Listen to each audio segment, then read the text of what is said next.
Bill, third reading. Call on Government Order of the Day number 2.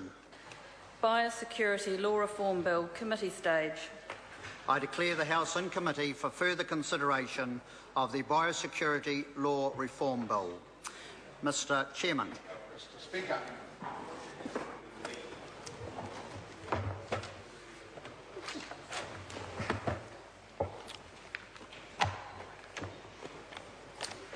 Members, the House and Committee for consideration of the Biosecurity Law Reform Bill. And members, when we last considered the bill, we were debating Part 1. Does some member seeking the call? Honourable Damien O'Connor.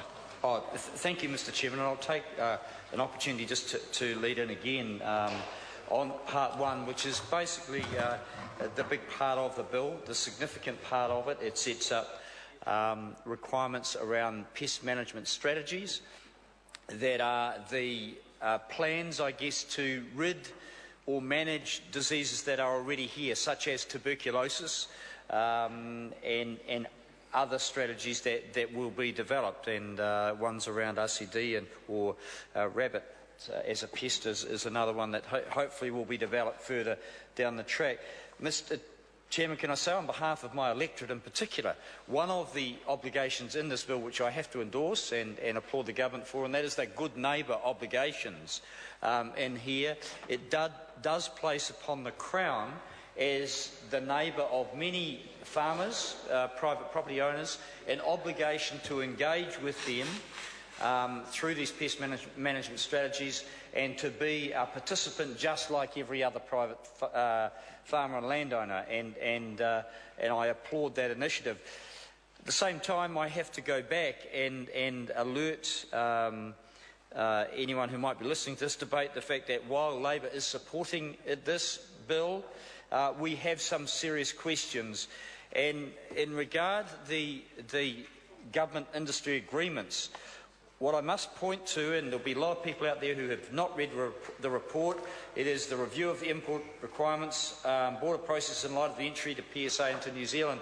Mr. Speaker, one of the recommendations in that, and I hope it's not taken up, is the fact that MPI needs to look at the relative cost benefits of reprioritising its resources towards managing risks for economically significant industries.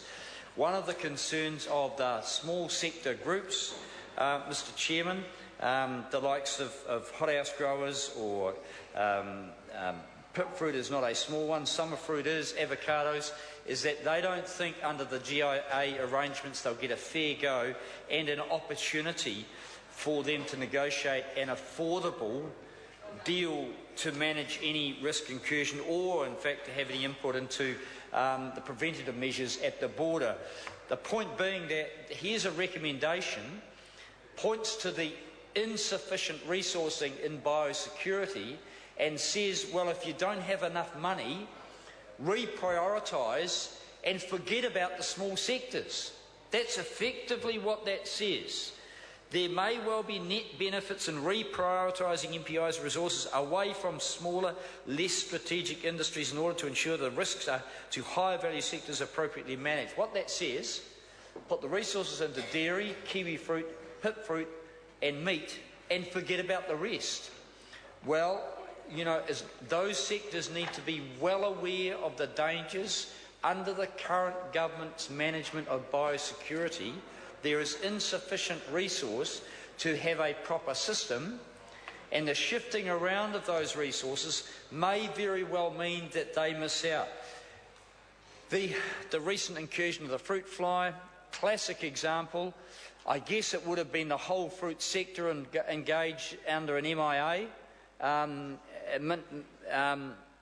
GIA, sorry, I'm getting my MIAs and GIAs here, not the Meat Industry Association, a government industry agreement, then I'm not sure how we engaged. Thankfully, there was quick action on that, the one fly at a cost of $1.4 million. That issue was addressed. We didn't have a wider spread of the Queensland fruit fly, thankfully. But you know, you've got sectors like summer fruit here who are crying out for the ministry to x-ray all incoming baggage into the country, because somehow that fly, that larvae got into this country and we didn't pick it up at the border. There are hundreds of thousands of containers coming to this country every year and they're not checked. There are hundreds of thousands of visitors coming to this country each year and they're not checked. Direct exit means that those people go out without any physical check whatsoever. The vague hope, the vain hope that, oh, the dogs are around to check it up, in fact doesn't apply to Wellington, hasn't applied since October, and there have been serious shortages of dogs around the ports and airports of this country for some time. I understand the ministry might be upping it by 4 in Auckland, Mr Chairman, but we have a serious, Mr Chairman. Richard Prosser. I rise on behalf of the New Zealand First Party. We are opposed to the passage of this bill in its present form.